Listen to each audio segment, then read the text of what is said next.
So, hello. Hi, Paula. How are you?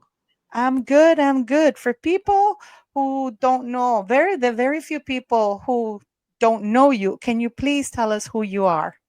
Certainly, it's my pleasure. So, I am Natania Reuben. I'm a mom.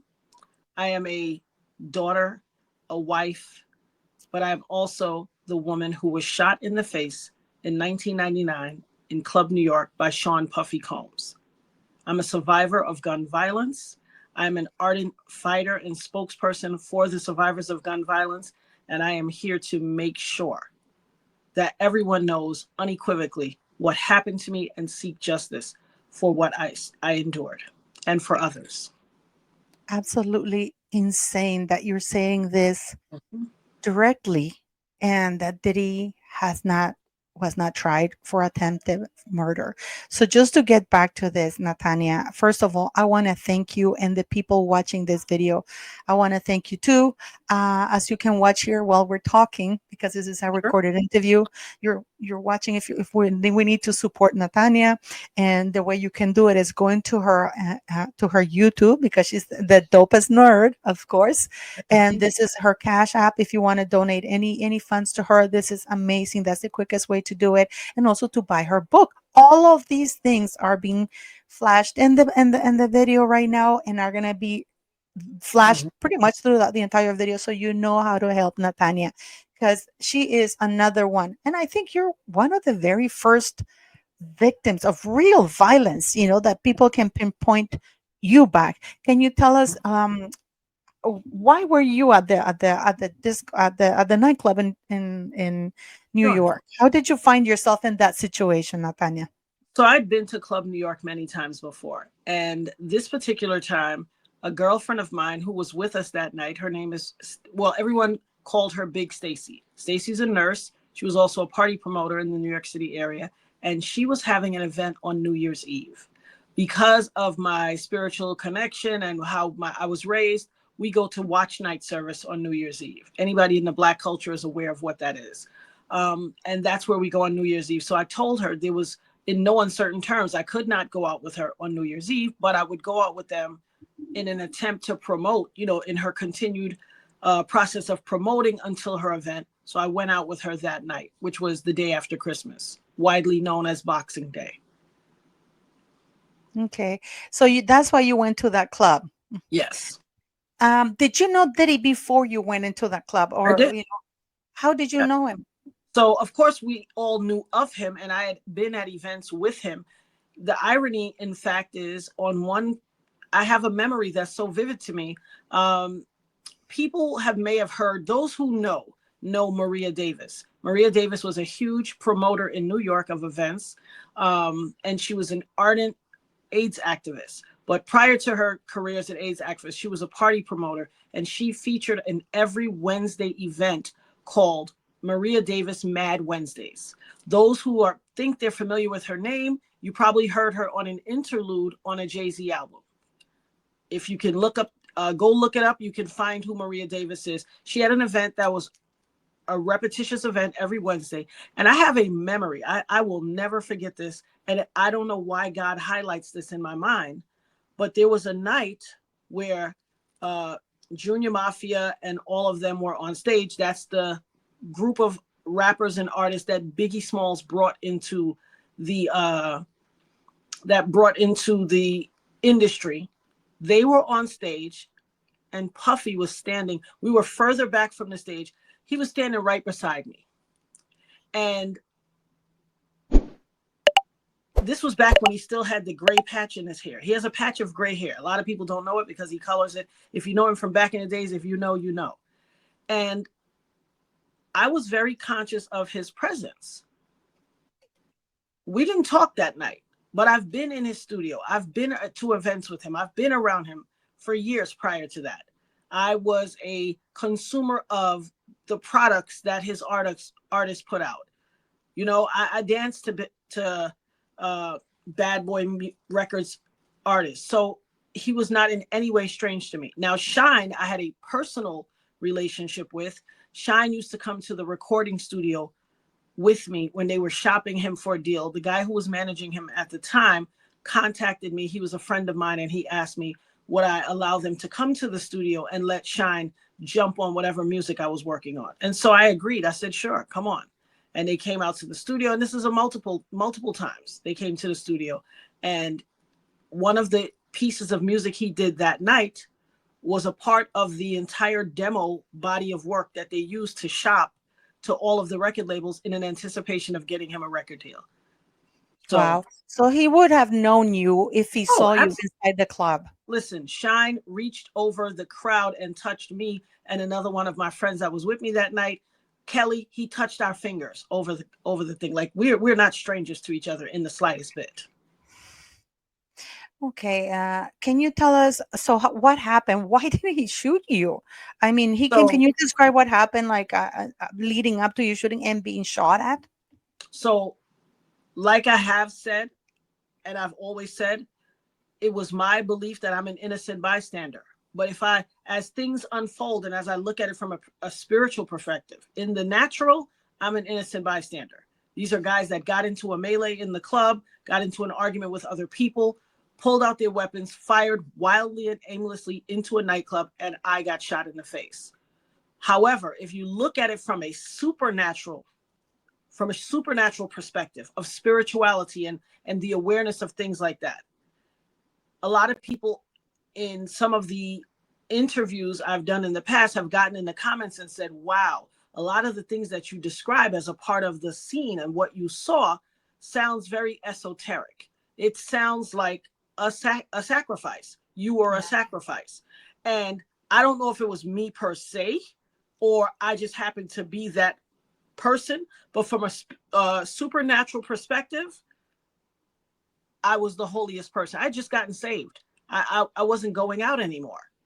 I Yeah. had just gotten saved. In October, I received my salvation and was baptized. And then And from mid to end October, that happened. December 27th, shot in the face. can you tell me exactly how he shot? Like what happened? Like how he shot you and what you Well, did after he shot you? Like, can you just? well, I'm sorry. I'm certainly. sorry to make you relive this, but I want people to understand that. It's First okay. of all, I just want to say something. Natania has never Yeah. deviated from her testimony, because No. this is not. I know people say allegedly. You're not. We're Yeah. gonna not gonna use that word here in my channel. I can do that in my channel. Right. So this is And Natania's I appreciate that. testimony. I Okay. appreciate that. And there's no allegedlys here because Nope. this is her testimony and she has not deviated from Nope. her testimony way back then till Hmm. now. So can you tell us what happened, how you ended up in the Absolutely. So they were Puffy, Shine, J Lo, and their entourage had been in the club before I got there. They were in a section of the club that they were in. How the club is situated, when you walk in the front door, you're on one level where the bar is and there's a lot of standing room. But in order to get to the dance floor, you descend some steps. You're going to go down some steps.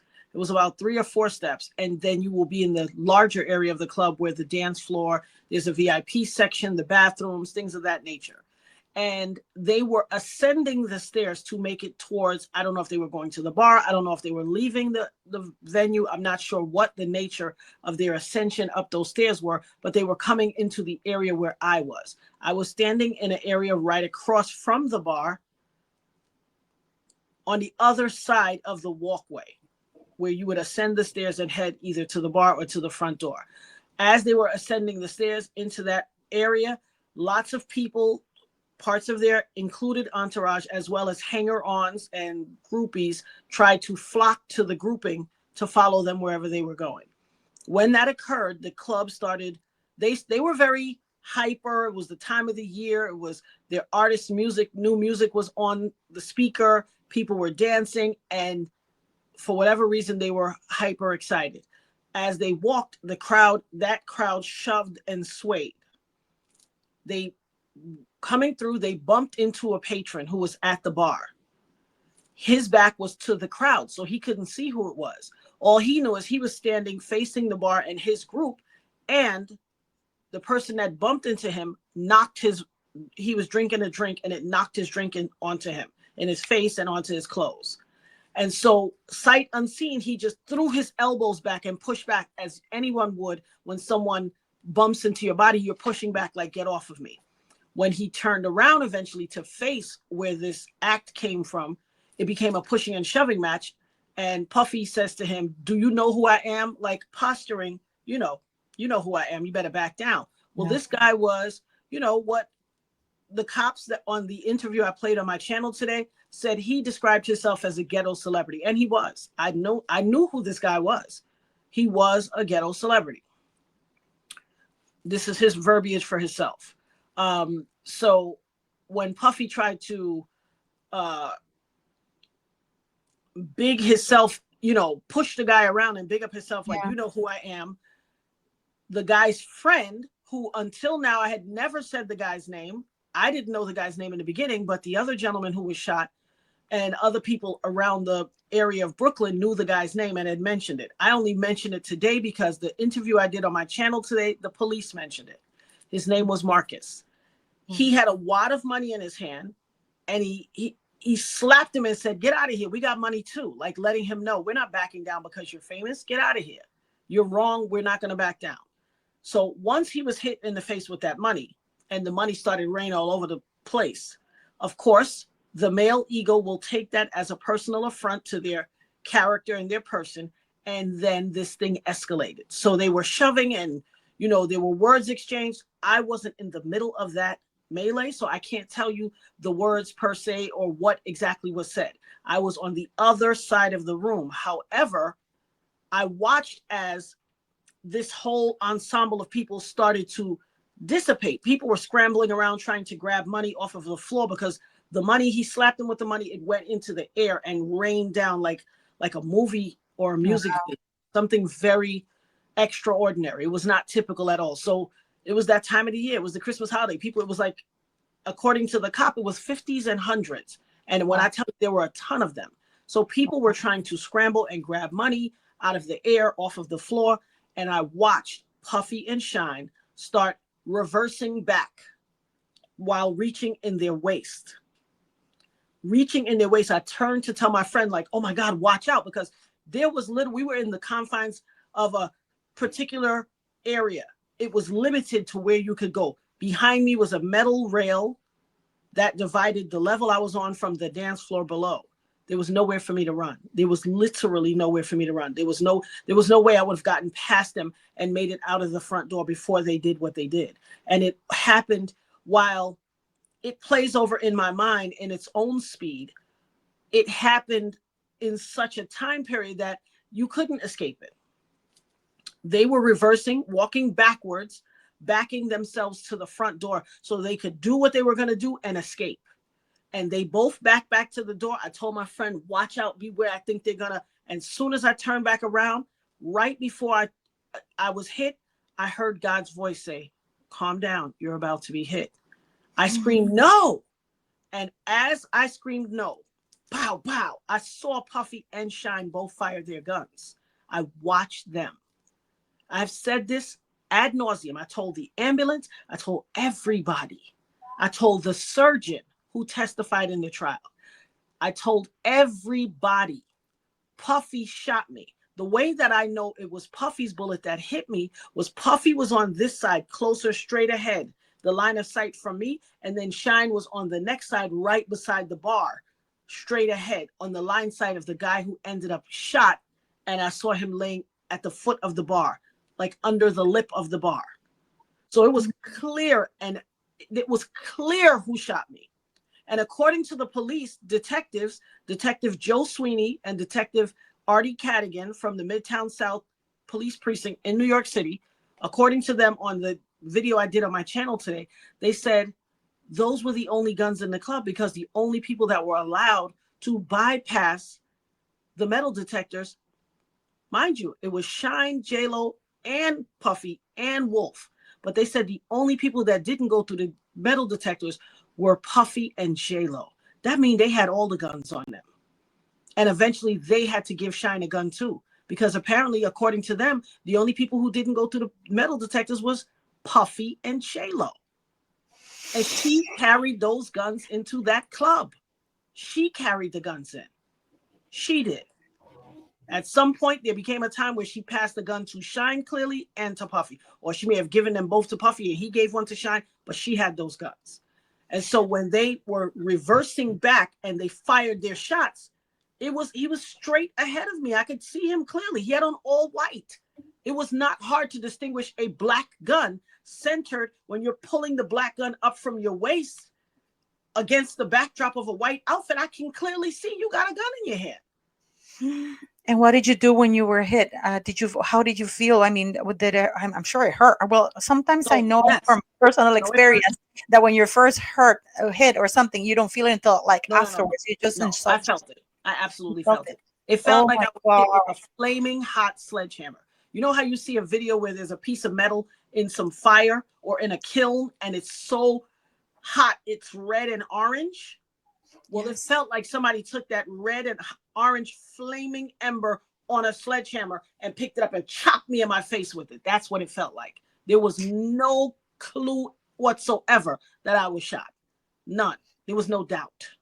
My Excuse me, not a goodness. clue. No doubt in my mind that I was shot in my face. I watched him pull the gun out. I watched him fire it. I saw the muzzle flash from both of their guns.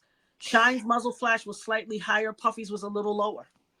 And what happened afterwards? Did you fall to the Well, ground? you know, because I was newly saved and newly baptized, and in the baptismal classes, they teach you when something happens, the first thing out of your mouth, you either speak life or speak death. And so from my teachings, I was able to scream, raise my hands in the air and say, Father God, don't take me. I'm not finished raising my children yet. I have work to do. Let me do your work. I threw my hands up instantly. People were running and I got trampled. I got knocked down and trampled. My leg was injured. I ended up having to have surgery on my leg too. Because of the trampling, my leg was twisted out and people ran on top of me and my leg and it tore my medial meniscus. I had leg surgery as well. So I didn't just get shot. My leg was injured. I couldn't walk. Were you So, able, when you got shot, you fell to the ground, and then what did you do? I mean, well, did people fell anybody on help top of you? me. People were running as well. It was a total chaos. I So can people were imagine. running, other people fell on top of us. And when we were on the floor, on the pile, I instantly started telling my friends, touching my friends. I know I was moving with adrenaline. I was touching the crowd and saying, calling my friends, Kelly, Stacy, everybody, y'all okay? Y'all okay?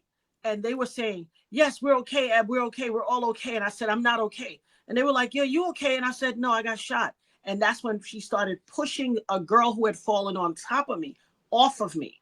And I could vividly see the girl in my mind, like as fresh as it was today. She was reaching back and looking and grabbing her hair, and her hair was covered in my blood.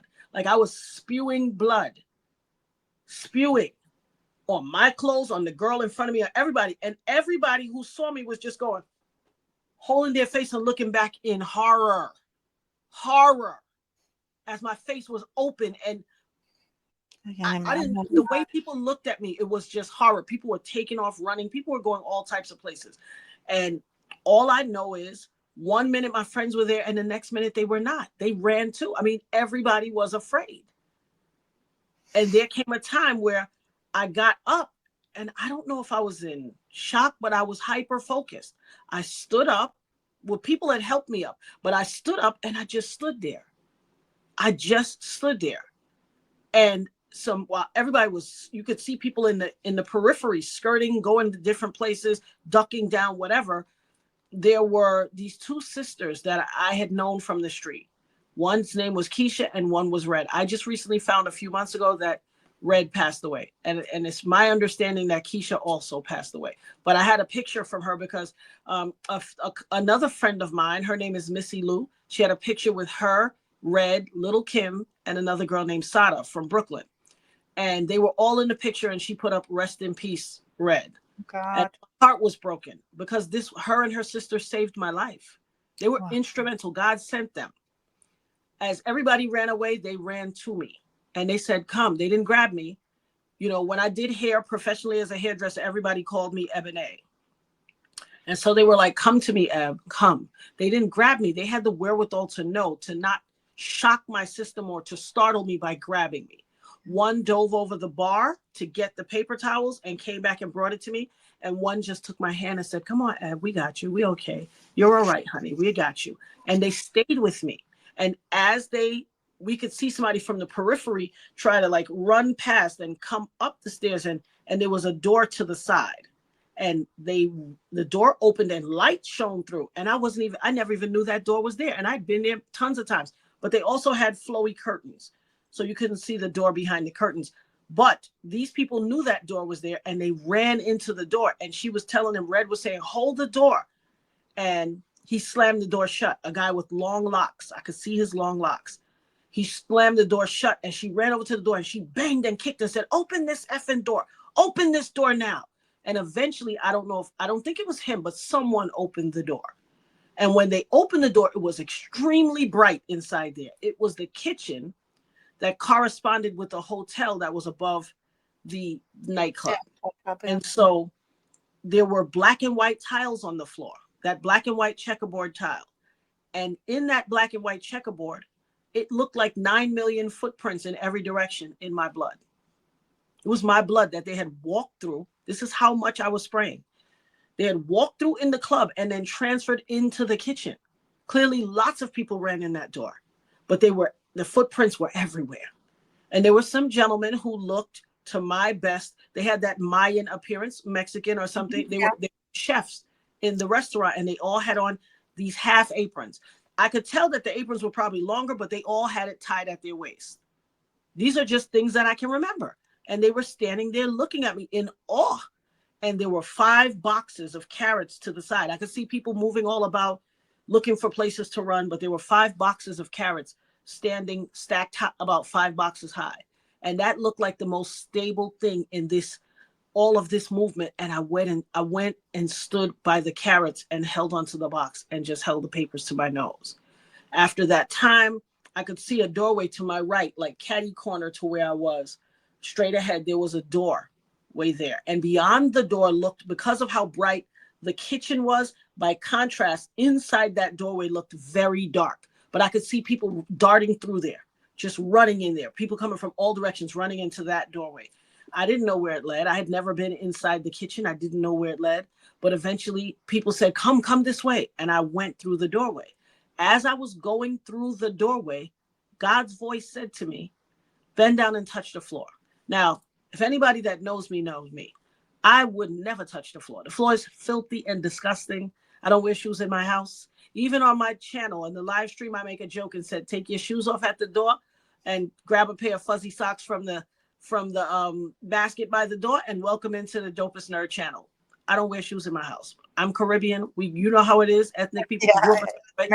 You don't bring outside dirt into your house. So I would never touch a floor, and I would never touch a floor sight unseen. However, I had no reason to question God in that moment, because after having been shot in the face and still be alive, even in spite of all of the blood I lost, the fact that I was still alive, I couldn't question God.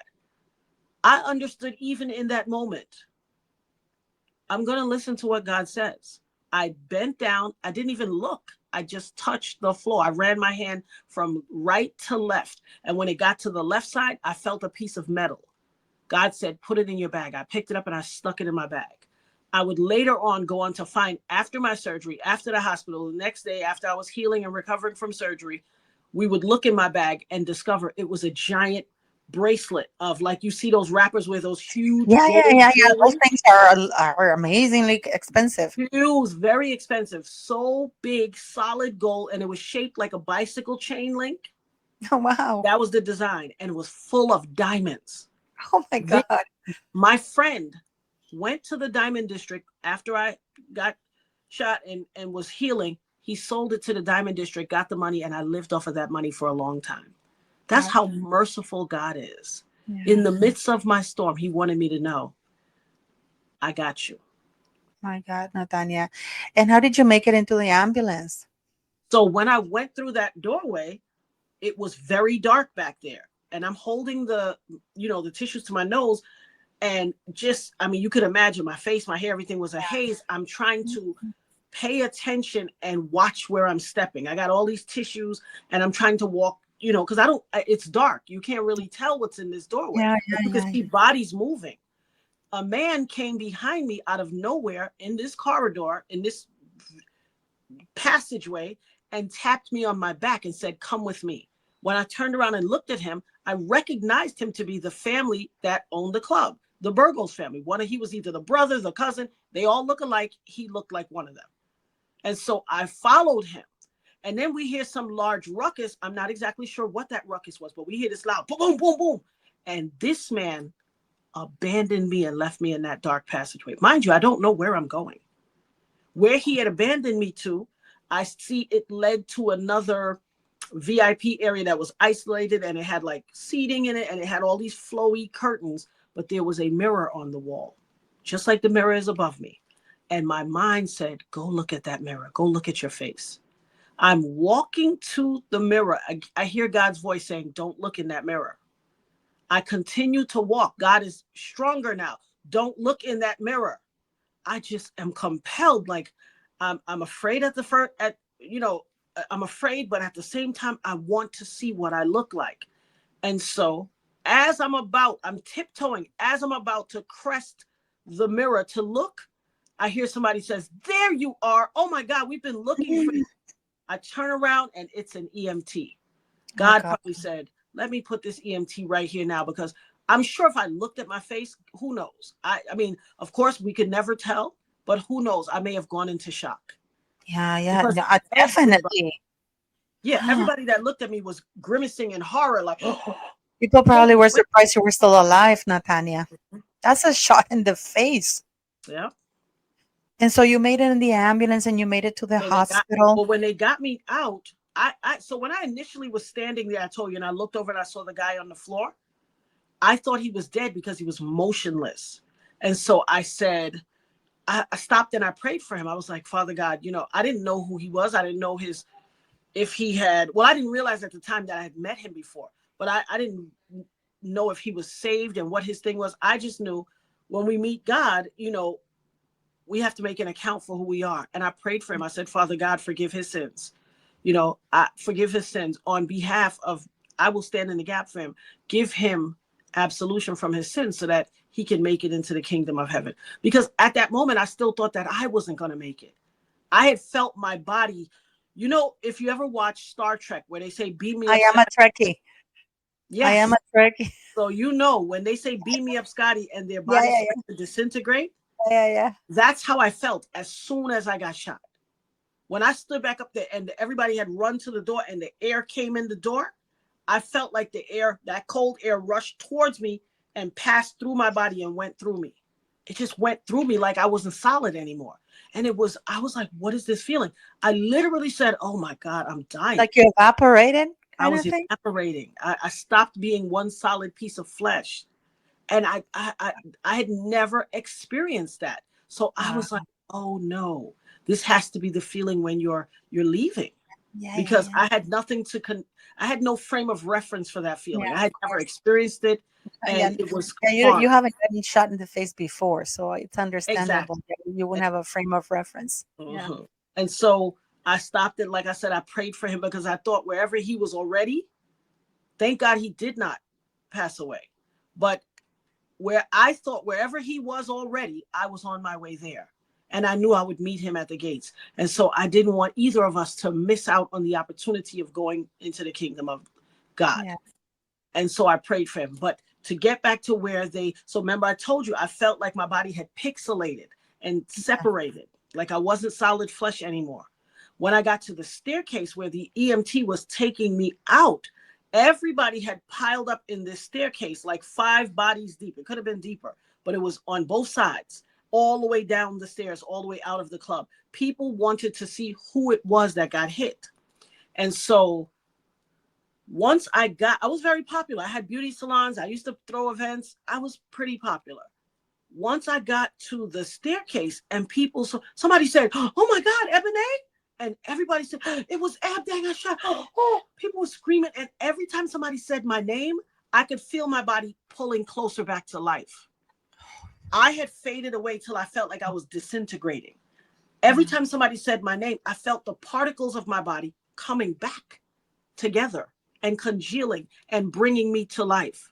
And every time somebody said my name, I would try to turn and look at them and meet their eyes. And this connection of meeting their eyes and hearing my name was making me solid again.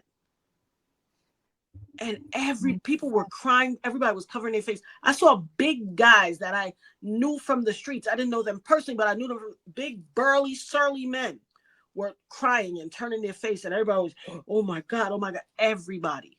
And I kept thinking, what do I look like? Oh my goodness. Because I could not fathom what it looked like. The flesh on my head and everything felt super tight. And it felt like it all tightened to this spot right here. And it was a strange feeling. My face didn't feel whole. Yeah. And I can say, I don't remember having been able to really look out of this eye. It felt like I could see out of this eye. But everything was a lot of tightness to this side. So I got into the ambulance and, they started working on me, of course. And it's the irony is when I got to the block that night, when we arrived to the block that night to go to the club, there were 2 ambulances outside. Now, like I said, I had been to this club so many times before, never saw that.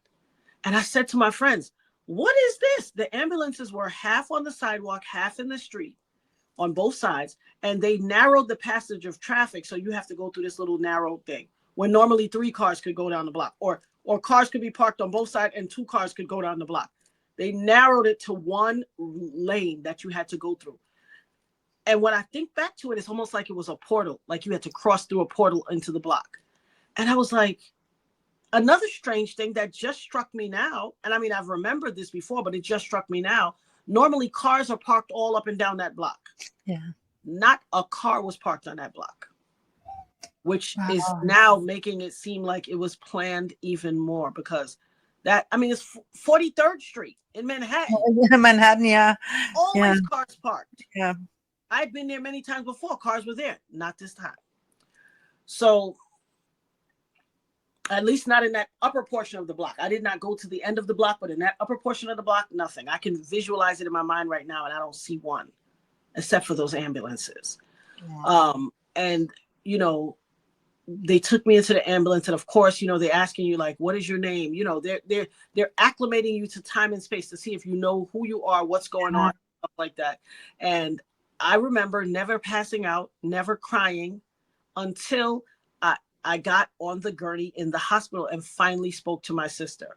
And so the crazy irony is I was the most severely injured. Even like I said, if you look at this video on my channel today that I did today, alive today, you will hear the cops that investigated the crimes. They said there were 3 people shot. The woman who was shot in the face was the most severely injured. They took the other 2 guys. One guy was grazed, and the guy that I thought passed away, thank God he did not, was shot in the shoulder. But he said to me what made him pass out is because he also was inebriated. So that, he said he could hear his friend over him saying, come on, fight, don't give up, don't give up. And he's since told me this recently. And he said he holds on to a special thing in his heart for that friend, because when everybody else was running away and trying to get where they were going, that friend said, cover him. Don't let people run on top of him. Cover his body. And he guarded his body with his own. And so he has a special thing in his heart for this guy. So they took the guy who was grazed, Robert Thompson, he just got grazed. They took him to the level 1 trauma center, which is St. Vincent's Hospital. In New York, we have some level 1 trauma centers. In Brooklyn, it's Kings County Hospital. In Manhattan, it's St. Vincent's Hospital. If by chance you should ever, Kings County still exists. St. Vincent's no longer exists. But if you ever at that time had the unfortunate event to be shot, that is where you want to go. Okay. They took the guy who got grazed to St. Vincent's, the guy shot in the shoulder to St. Vincent's, me shot in the head. They took me to St. Clair's, a little neighborhood local hospital where women go and like freshen up their facelifts and things like that. Oh, wow. Natania. And they were just so apathetic. And I'm thinking, these people are not taking me seriously. They're not rushing. Even at one point, when they took me in and did some x-rays, one of the gentlemen said, oh, there's some sort of metal in there's some metal in your film. I said, I'm telling you, I got shot in the face. They didn't believe you? They didn't believe me. They did not believe me. Or I don't know. For the love of God, I really don't. People in the comments have said they wanted to finish me off. I If was I was thinking supposed to of be, that just now, yeah, I'm sorry, I apologize, but no, I really literally listen, my mind just went there. listen. This is we can't unchange. We cannot change the past. The Yeah. people in the comments have said, listen, girl, they were trying to, if you had to be the first, it's almost like if you watch a horror movie, who do they always say? In order for the evil to work, they have to what? Too often it could, Unalive a virgin. yeah. They're looking for purity. So I represent, well, I mean, I was a mother at that time, but I was newly saved. So I Mhm. was like a virgin in the spirit. Yeah. I was the holiest thing in the club that night. And Yeah. that was their ideal. If it was in fact a sacrifice, that's their ideal find. Mhm. So I say to the nurse, I'm wondering, why are they so apathetic to me? It doesn't make sense. I say to the nurse, excuse me, by this time I still had not passed out because I was fighting for my life. I was determined to live. I said, Yes. can you please give me the phone? So she goes and gets the cordless phone. You remember the cordless phones from Yeah, that? yeah, yeah. I do. I She do. gets the I do. cordless phone. And even though I feel resolute in my mind, my body is starting to show signs. My fingers were so She nervous. started to coming into I shock could, too. yes, and I could not dial the number. I said, could you please dial this number for me? I give her the only number I can think of at the time is my sister's number. I had just left her house that night and borrowed one of her outfits because my friends were like, don't go all the way home. If you go home, you're not going to come back because I lived all the way on the other side of Brooklyn, across Brooklyn. And they were like, just wear one of my outfits. And I was like, nah, I'll wear my sister's outfit. Let me go to my sister's house. She was not far from where I was at my girlfriend's house. So I went over there, got an outfit, went back. Um, when I was leaving, we have this little joke we make with each other. And my sister was like, hey, stupid McNupid. And I said, what? She said, be careful. And I was like, oh, don't jinx me. Why would you say that? And I walk out. Well, that's who I called. So when I called, thank God she answered. She was like, hello? And I said, Tell. Her name is Chantel. I said, Tell. She was like, whose number is this? Why are you calling me now to tell me about the club? Tell me tomorrow. And I was like, Tell. And when she heard my voice, she just instantly said, what happened? What's wrong? What's wrong? And that was when I finally, the fact that my family knew where I was and would be able to tell the story from my own mouth is Yeah. when emotions caved in. I could hear her start screaming, saying, oh my God, what happened? And my brother-in-law was in the background. My brother-in-law, Dale, was screaming, what happened to Eb? What happened to Eb? And my sister was inconsolable. And I was like, call mommy. I got shot in my head. And she was like, what? And he was screaming. He took the phone. Ab, what happened? I was like, please call mommy. I got shot in the head. Tell my kids I love them. Tell my kids I love them because I didn't think I would make it. Yeah. That's when I'm screaming and crying inconsolably. The nurse who dialed the number comes back over. Then she starts to see the footage on TV. And then she said, oh, that's what you was talking about, mommy. That's what you were saying. Oh, you saw J-Lo, what she had on. I was mortified. I said, they're going to kill me. I told my sister, call mommy. They're going to kill me. Because why are you asking me what somebody had on? I'm sitting here with a, you see my face, lady. What are you doing? I said, these people are going to take me out.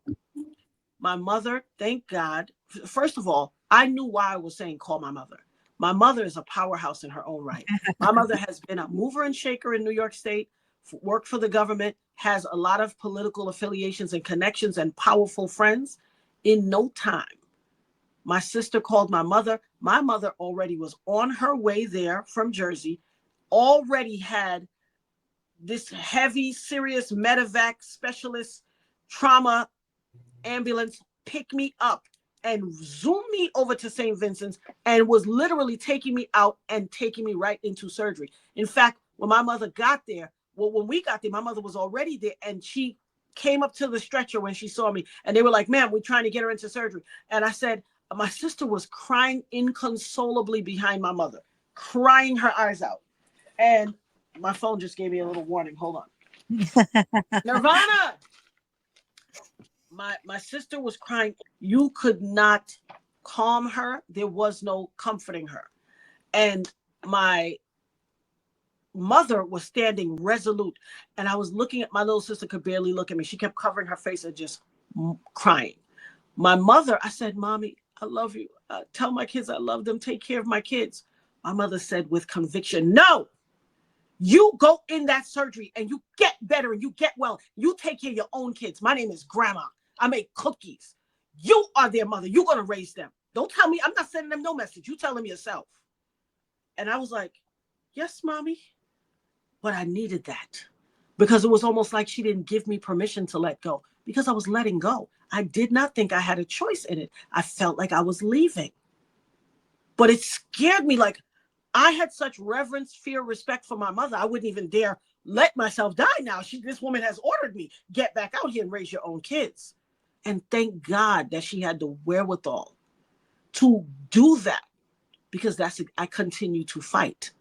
Yeah. And that is exactly what happened. And when they're taking you into surgery and, they're trying to, if you see on trauma shows where they're like, what's today? Do you know what today is? Do you know Yeah, what yeah, you yeah. They are? ask you What's your questions to name? see if you're alert, and that's Exactly. to determine which part, if your brain is affected somehow, Exactly. or Exactly. And I can even feel them like, when they're rubbing your rib Mhm. cage, like it hurts, but they want to make sure you're cognizant.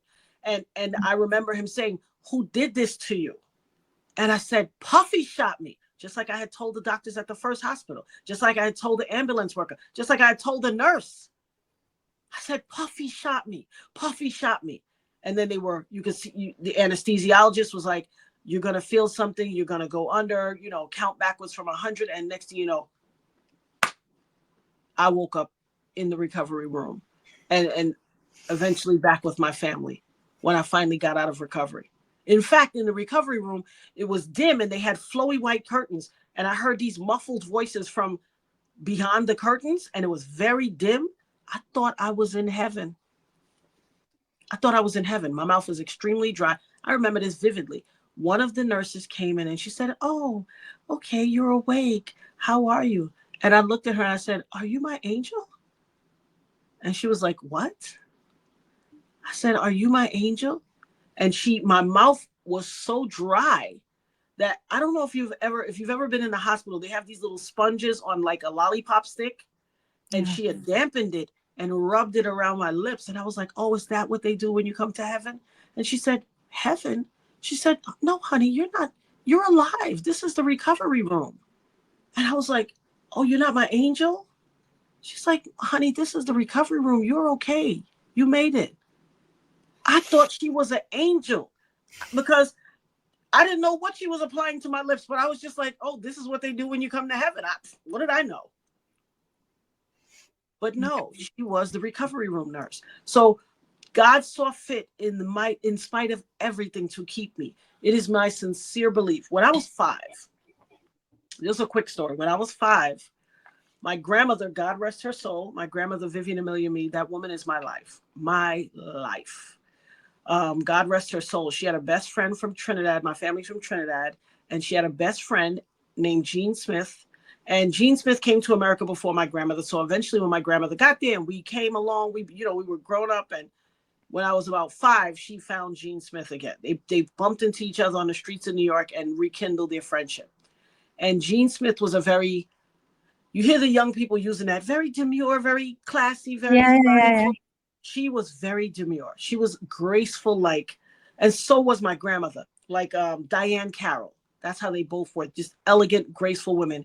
And Jean Smith said, come here to me, young lady. And I went over to her and she said, Vivi, you must watch over this one. She's special. And my grandmother said, I know, she has the gift. And I didn't know what they were talking about. But when I got over to her, she held my hand in one hand and she held my chin and said, young lady, listen to me. People will come from far and wide to hear you speak one day. And I said, okay. I was 5. And I have lived to see the coming of that day. My I have goodness. lived. God Yeah. saved me for a time such as this. And by golly, for every person who ever perceived themselves the inability to speak their truth, for any person who has ever perceived themselves the inability to speak up against Puffy and all of his cohorts that do evil things to people, I will stand in the gap with and for them. I will speak my truth like I have for 25 years and never change from it. I will never deviate. A lot of people maligned my integrity and my character for 25 years. A lot. I lost friends. I had some family members, distant relatives, all that. Oh, please. All types of stuff because people have hero worship. They have celebrity worship. They think a celebrity, people would say things like, "But why would he do that to you? He's Yeah. rich. He's famous. I mean, come on. This stuff. Why would he do it to you? He got everything in the world." What, you gonna have to ask the evil man that. I can't tell you why. I can't tell you why evil people do evil. That ain't my thing. I Yeah. can tell you why I behave in a particular way. Yeah. I can't speak for what somebody would do when they have everything that society says you need to have in order to feel like you've achieved the American dream and exceeded it and made it to the top. I don't know why somebody would jeopardize that, but he did. He shot me in my face. And Not, complacency breeds contempt. If you keep yeah. getting away with things, you think you can do anything. You're unstoppable. And your and behavior escalates. And can I ask you what happened when you got out of that? When you got out of the surgery and stuff like that? Did the police come to you? Well, I was so it took a minute for them to come because I was in the hospital in intensive care. So, of course they weren't going to but yes, there came a time where the police came and all of that, and my attorneys and, my mother got together a legal team, and it was like literally nothing to play with. Like, we're going to seek justice. And, over the years I've had my, recently, I had to deal with one of my former attorneys. So for the last few years, every so often I would keep in touch with her because, you get to spend that much time with her. Like my case took 12 years to settle. A lot of people think it was wham, bam, 1, 2, 3. No, 12 years. And guess what? Just he had done to the 9 people that died at his hand for the City College trampling incident, it took 11 years for them to settle. People died. Why does it take 11 years to settle the claims of the families for wrongful death? You were responsible. 11 years, but I know what it is because he did it to me. They tried to drag it out. They try to space it from time, distance, so people could forget, so they could, and then they set off a course of harassment against you so that eventually you would be so overcome by all of the harassment, you would tap out and be like, forget it. But he got the right one on the wrong day. Because I here and I got time. I was never going to tap out. I was very adamant throughout this entire. There were times when my attorneys were like, "These are rough people." Da, da, da, da. I don't care. I've had arguments with my attorneys. I don't care. He shot me. I'm not gonna not say that. He shot me. Why didn't the People have been. police charge him with your shooting? With your Why didn't they No, charge him? Is it because they're corrupt or I, what was it? I would have to say honestly, I know when I listened to the video today of the 2 detectives, they talked about the hip hop cop. You've heard his name. You've heard that whole theory of the hip hop cops. The hip hop cop, Derek Parker, they admitted he was thrown out of the unit because when Puffy, J-Lo, and Shine and the bodyguard, when Puffy, J-Lo, and Wolf and the bodyguard were in the jail cell in the detective squad, one of the cops slid him a cell phone so he could call lawyers and other people. It was Derek Parker, the hip hop cop. So they had their own crooked, crooked cops in the in. Now I'm not saying these other 2 cops are, because they have walked with integrity. It's 25 years later, and they just recorded this interview they did on the Proffer YouTube channel, who is also a former retired detective. They recorded that 3 months ago. They didn't have to. I guess he's a retired New York detective and he interviews different detectives for, different famous crimes that occurred in New York. And they sat down and had a very candid conversation. I did a reaction video to it on my channel today. I will be By all posting it means. today. I will be posting it. So Absolutely. basically, the police, even though you were screaming at the top of your lungs, "He shot me," they just completely ignored you. However, you did settle a lawsuit, Yeah. albeit 12 years later, but he Mhm. did settle. I thought that he said he never paid. Oh, that's a lie. Not only did he pay, he had to pay me out of his pocket because clearly by then insurance companies were tired of paying for his junk. And the insurance company, right before we had to settle, filed bankruptcy. So he had to Oh pay me God. out of his pocket. He has never gotten over that. When I tell you he wore me out for every nickel, shekel, pence, pound, and penny, harassed me for that money. You hear me? Harassed me. A pattern of harassment that stretched all these years, not just from the time of the settlement to now, from the onset of the case. The district attorney got word from a confidential informant that he put a bag on my head. For those who don't understand that terminology, he put a dollar amount on my head for whoever could find me and catch me to kill me. That's a bounty on your head, pretty A much. bounty. Disgusting. Disgusting. And he did it also to the guy that they got into an argument with in the club. Even so, till the cops also told a narrative that they were texting him. They had gotten in touch with him through somebody saying, because they tried to bribe me too. I would not stand for it. I wouldn't stand for it. Told the DA as soon as it happened. But they tried to bribe the guy who was I don't want to use the term thug. He called himself a ghetto superstar. That's what I'm going to call him, ghetto celebrity. They tried to bribe him, and they had apparently come to some terms. And this is out of the mouths of the cops that investigated. They came to some agreement of like $100,000, whatever, and he was going to meet them and go pick up the money. And somebody he knew from the streets texted him and said, do not show up at that meeting place. You will never even live to see a dollar. They're planning on killing you. It was a setup. This is what the cops just reported. So this is what I was living under. The Well, you threat I told me was. that you did. I was in an interview with you, and you Mhm. said that like last week they stole your license plates. On October 7th, I have it downstairs on my desk. On October 7th, this is to prove that they're still following me. They stole the license plate off of my car. For what? Why you need my license plate? I'm It's kind of being to gang stalked. intimidate you, kind of thing, Yeah. because you started to be more vocal about Yep. it. So this is absolutely insane. It is. I want to ask you a couple of questions. So Sure. J Lo absolutely saw you being shot. Absolutely. Oh wait. Oh wait. It gets even better.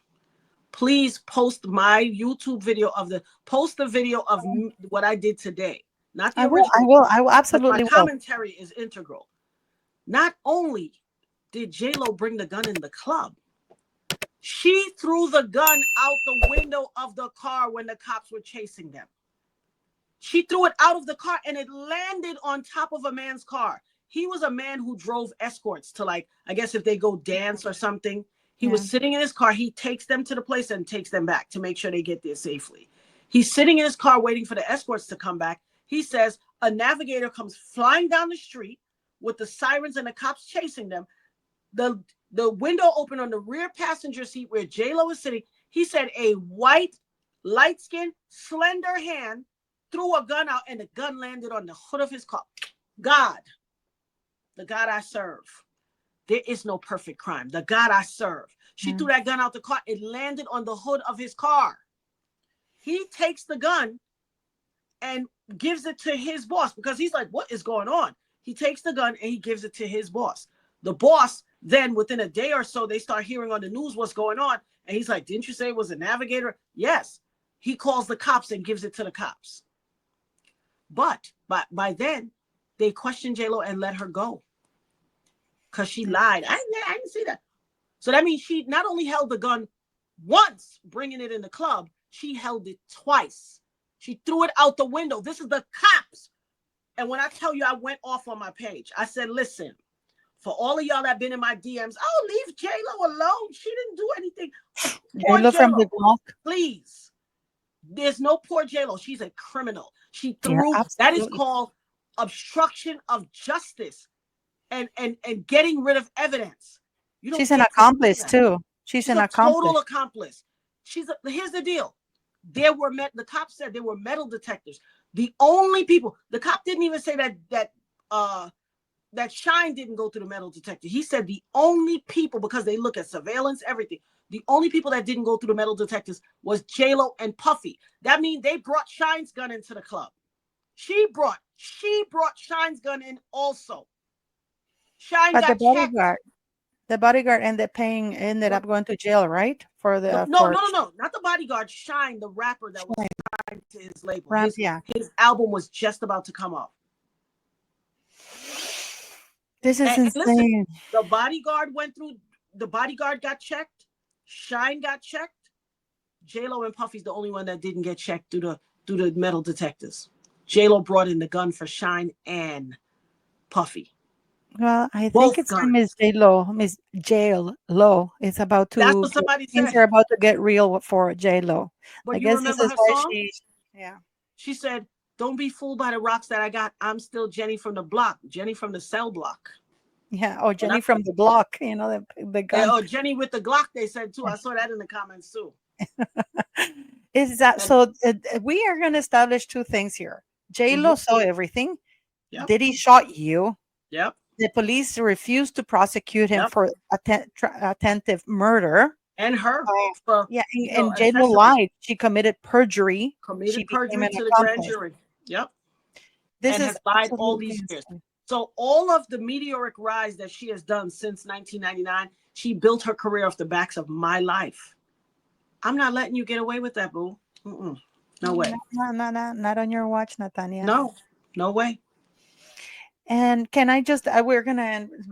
How did this impact your life? Oh, I mean, you mentioned earlier that you lost friendships, you lost family hmm, members, and I know from personal experience what it is like the mob mentality, hmm, celebrity worship, and people hate you because you're disclosing or exposing something that in their minds, if this is their idol, they yep, idolize these people. yep. So you must have faced a lot of hatred, a lot of how was it for I you? did, and I'm gonna say a couple of things. And those family members. Like I said, I'm not a grudge holder, and I love my family for all anybody and my the people that I lost as friends. Good riddance to them. Uh, everything in the Bible says everything is for a reason, a season, or a lifetime. Those people were for a season or a reason. Mhm. Family members that did things that did not resonate with me and hurt my feelings, I forgive them. I'm a woman of God. I have forgiveness in me. But I had family members that one bought her husband a Sean John coat one winter. You bought your husband a coat off of the man who shot me in my face and was like, what's the big deal? What? I had family members that when he did the Puff Daddy and the family reunion tour, they went and posted pictures online. I was very hurt by these people and lots of other little things. I was very hurt. I was very hurt. But I am a woman of God. I'm a spiritual woman and I'm a woman of forgiveness. And so it's not above me and it's not lost on me that people make, for whatever reason, they're going to have to account to God for those things. I can release it from my body and my soul and make peace with it and forgive them, even if they haven't asked for it. I can forgive them because it does me no good. Here's the thing. If I were to hold a grudge against everybody who ever did anything to me or made poor decisions, as it pertains to this case, I would have almost no friends. Even within the closeness of my inner circle, it was choose her who shot and ain't gone, she's off to the corner, or choose the famous person. People made their choices. I was devastated. But who am I? Because here's the deal. When I go sit before God, baby, I want to live as long as possible to be with my children and my family and watch my grandchildren. I have a granddaughter now. I want to see her grow up. Oh, how cute. I, I have a beautiful 8-year-old, brilliant granddaughter. Oh my goodness. All of my children are amazing, educated, went to college. I'm proud. I always say I hit the womb Powerball, but you better believe on my day of reckoning, when I go face my maker, I'm gonna walk in there like George Jefferson was walking on the Jeffersons when he was Yeah, walking like, you're like, I'm gonna he walk in walked there like proud to see God. I can't wait. I'm not in a hurry now, God. Hear me good. However, when I get there, I'm walking up there like to the head of the class because guess what? I know I'm not perfect by any means, but I know I did right in my life and I lived a good one. I know I did. And when I have to go before him for reckoning, I'm going to answer to that which I fell short of. I have already repented. I am saved. I cannot wait to talk to the Most High. I'm proud of the life I've lived. I wonder how many people can say that. Where are all the people? They interviewed 350 people. Where are they? The jurors, where are you? Come out and speak. Come out and speak now. Tell me why you did what you did. How, and look how many lives had to be affected more. Because in this video, they also said jurors called the DA afterwards crying that they let him go, saying they fell short of their duty and they are mortified and all this stuff. And that one woman walked in the thing and was like, I'm letting y'all know right now, when they were going to deliberations, anybody that finds Puffy guilty, you are racist. And I remember that from back then. She was very aggressive. I'm assuming she was black, very aggressive, very nasty. And she put that over them. And what do people do when they don't want to be associated with racists? Okay, go with the rest of the group. Can I ask you something? Sure. You just to end it up, how are your injuries now? You still have metal in your face, and can you? Absolutely. So I have 9 bullet fragments remaining in my face and head. I still have 9 bullet fragments, and they cause problems for me. Just the last couple of years, I used to have a radio show in Atlanta, a talk radio show, and we did, visual as well, and it was called Having My Say, which is very pivotal in my life. And then all of a sudden I stopped, and people were like, why did you stop your show? We love watching your show. I mean, I had international viewers and listeners. Why did you stop? This is why I stopped. Because one of the bullet fragments moved and ended up causing my face to swell up and cause all this pain on this side of the face. It went on top of the nerve for this tooth. And it was so painful. I would put a black towel on my head. I didn't want to hear nobody talk, cry, no lights, no sound. It hurt so bad. Every nerve in my body was on fire. And I just was in so much pain. And my son was like, no, I was bawling. And my son was like, no, mommy, can't let you stay like this. I have to take you to the hospital. He took me to the hospital. They instantly put me on morphine. And the morphine, I could still feel pain after the morphine injection. And I was just inconsolable, crying. And when they did the x-rays and everything, they said, and the CAT scan, they said, oh, you have some metal on your nerve. What is this piece of metal? I said, it's a bullet fragment.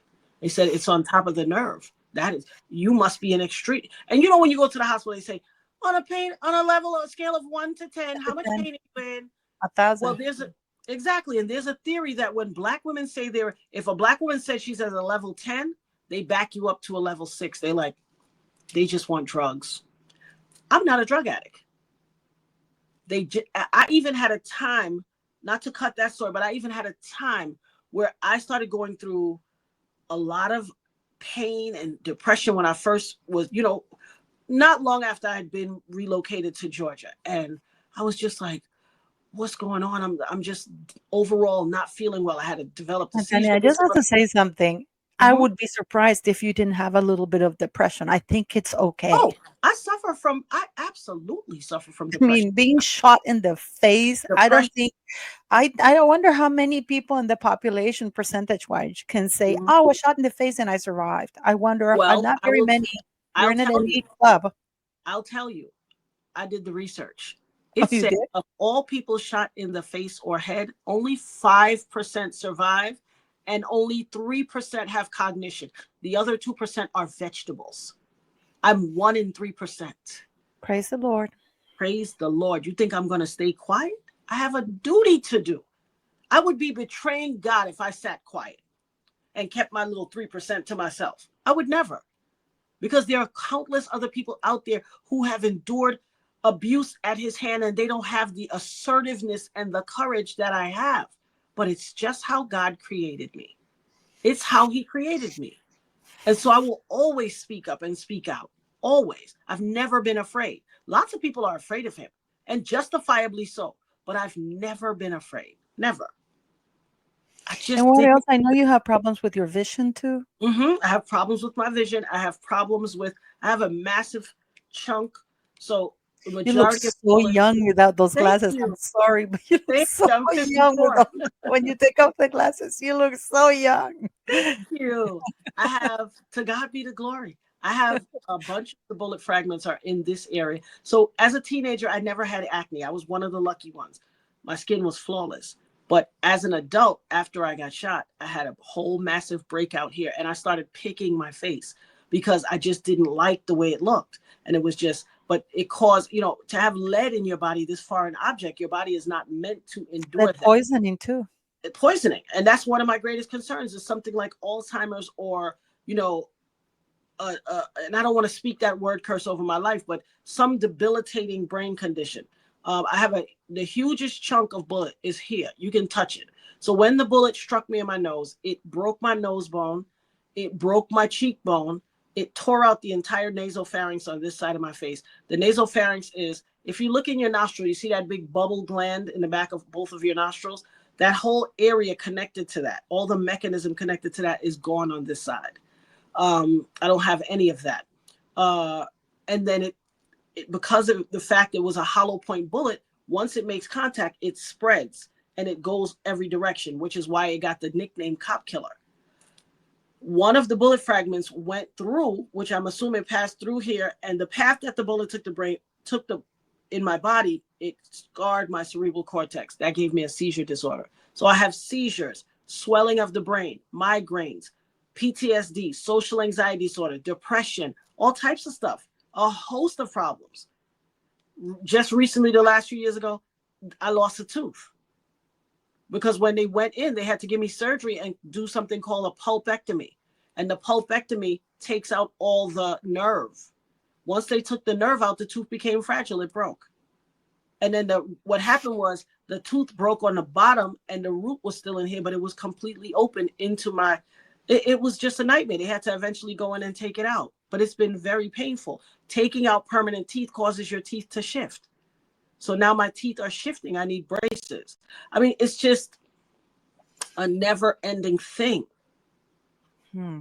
This is All because. insane because you've gone through all of this since that shooting, whereas Mhm. you've life has taken a turn for suffering, pain, Yes. losses. Diddy and J Lo, their lives took off, and they have never suffered any repercussions until now. Diddy, but not J Lo, because J Lo was a witness and she Mhm. lied about it, and she could have stopped this. And And here's if the also thing. the district attorney, and this is a call out, and I'm going to Mhm. call out our YouTube community, which we know we're badasses. Mhm. We need to put pressure on the DA of New York, Yes, the sir. New York, the current one, because he needs to charge Diddy. This wouldn't be double jeopardy because he was never Right. charged with He's not attempted sorry. murder. So That's we right. need to do our thing, spread her message far and wide, and That's all right. of those people in New York. You New Yorkers, you know who you are because That's right. New York is not known for taking crap from anybody. No, they're certainly You not. harass, you do your job, and you contact the DA because the DA hasn't reached out to Natania, which is No, really odd in my very humble opinion. I think so too. I find it to be quite bizarre. Why would you not be interested in something that? And here's the thing: when all of these respective attorneys are filing, every time you hear there's a new lawsuit dropped, um, a child, now's another child, and then this person and that person.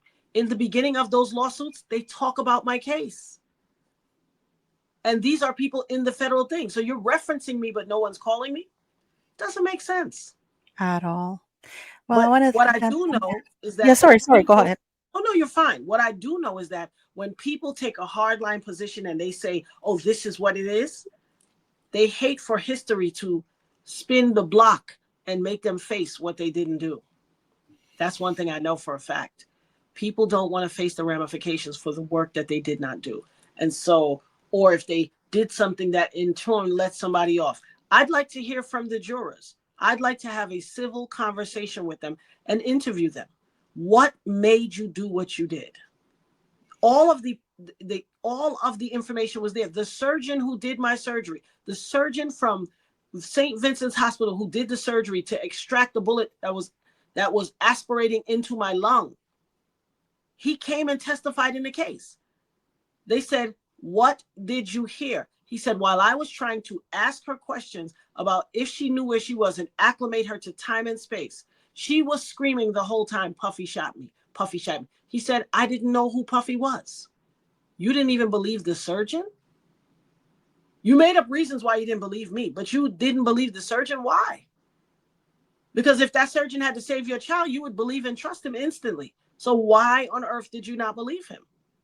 Because money, influence, power, celebrity worship, means, and all of that give people the ability to sell their soul, impugn their own integrity for a dollar. And that's what happened. Well, thank you for coming, Natania, and we're going to distribute your story far and wide. Go, no, not go, run to subscribe to Natania, to Thank you. support her channel, The Dopest Nerd. It's been Thank you flashing so much. all through the thing. The cash, you can scan the QR code to help her with cash. Let's help her get through everything, Thank And you. Natania, you are an inspiration by her book. All Thank of you so these are in much. the video. And we're going to get this going. And for our New Yorkers out there, a shout out. It's time to put pressure on the DA. And we, as YouTubers, are going to be working behind the scenes to do some other stuff to get this story heard and to get justice to Natania. Make not only Diddy pay, but J-Lo. That's right. Thank you so very Absolutely. much for your time and for You're the absolutely wrong. generosity of this interview, sweetie. Thank you so much. I appreciate you, Paula. You have been nothing but kind and an amazing person.